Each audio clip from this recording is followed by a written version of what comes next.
The 2012 election cycle has already set records for the number of political ads airing in major television markets. Experts attribute that to a Supreme Court decision which removed limits on how much corporations and labor unions could spend on campaigns.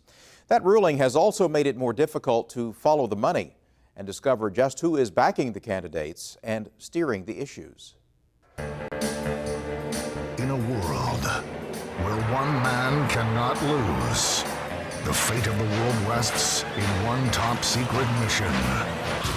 This is my last election, please. Yeah, and after my election, I have more flexibility. My job is not to worry about those people. Doesn't the president have to worry about everyone? More Americans are living in poverty than when President Obama took office. Governor Romney's plan would cut taxes for the folks at the very top.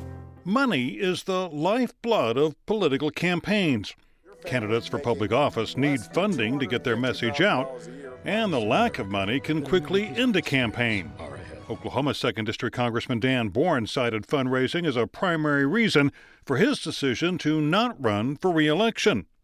Andrea and I have two very young children, and the prospect of 18 months of continual campaign, continual fundraising, is something that I had to take into account when I made this decision. The 2010 U.S. Supreme Court decision in the Citizens United case changed the dynamics of campaign fundraising. The High Court found that federal limits on corporate and union donations violate First Amendment rights. That ruling has led to a flood of money from so-called super PACs, which can legally raise and spend unlimited amounts advocating for or against candidates. Oklahoma City University political science professor Richard Johnson says the ruling has affected this year's presidential race. If you go back and you look at the Republican nominating conventions, Newt Gingrich, Governor Romney, a lot of the people who were able to stay in the race for some length of time, it was because of super PAC money that allowed that to happen. Super PACs such as Priorities USA, which supports President Obama, and Restore Our Future, a backer of Mitt Romney, are prohibited from coordinating with candidates. But that doesn't keep them from flooding the airwaves with attack ads. Behind these doors, Mitt Romney calls half the American people The Taliban government, we believe that they're victims. victims. If your daughter was 1 year old when President Obama was inaugurated, she just started kindergarten. Is her future getting better? The Citizens United ruling has made identifying super PAC supporters more difficult. Information about contributions given directly to candidates is available on the websites of the Federal Election Commission and Oklahoma Ethics Commission. There are also independent sites such as followthemoney.org. Tracing contributions from super PACs is tougher. Citizens United allows corporations and unions to make unlimited donations to nonprofit organizations. Those organizations are not required to disclose donors.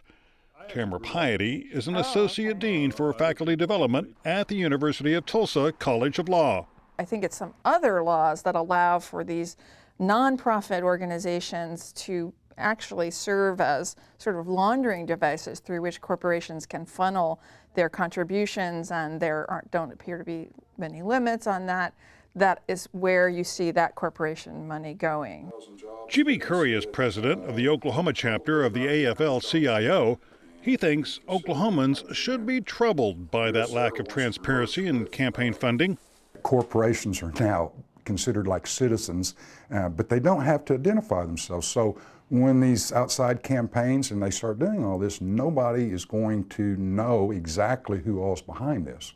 And I've always contended for years, if you really want to know how a candidate stands on an issue, find out who funded his campaign. Curry says unions can't compete financially with multinational corporations. They're slowly buying Congress one seat at a time. And with this Citizens United, it's just going to open the floodgates for their money. A lot of them, their board of directors don't even know that they're spending these profits on campaigns. Piety believes those fears are overblown. She says it's in the best business interest of corporations to at least appear to be nonpartisan by giving to competing campaigns. because they don't want to be too identified with a party when they need to sell to everyone. So this actually means that some of the threat of Citizens United has not materialized as much as maybe we feared. The Citizens United ruling has not resulted in a flood of money in Oklahoma. It's battleground states getting all the attention. The campaign money is essentially being spent in about 12 states, honestly, that are in play. You can take the 50 states and almost divide them into solidly Republican states, as Oklahoma is, solidly Democratic states, say like Massachusetts, and then there's about 12 that are in play. That doesn't mean Oklahoma will be ignored. Johnson expects money will soon start pouring into the race between Republican Markwayne Mullin and Democrat Rob Wallace for Congressman Boren's 2nd congressional district seat. The Democrats obviously want to hold it. The Republican seat is a great place to be able to shift things. Certainly it's a district that would kind of seem to favor the Republicans, but the primaries have been so expensive. There's a lot of outside money that was spent in the primaries, I think, and I honestly think that we will see outside money being poured into that district. Johnson doesn't expect to see reforms such as public funding of campaigns anytime soon. We got public funding of the presidential system in the 1970s with the Federal Election Campaign Act, and I mean, the costs of campaigning, particularly television time, have made that almost a joke. Nobody accepts it anymore.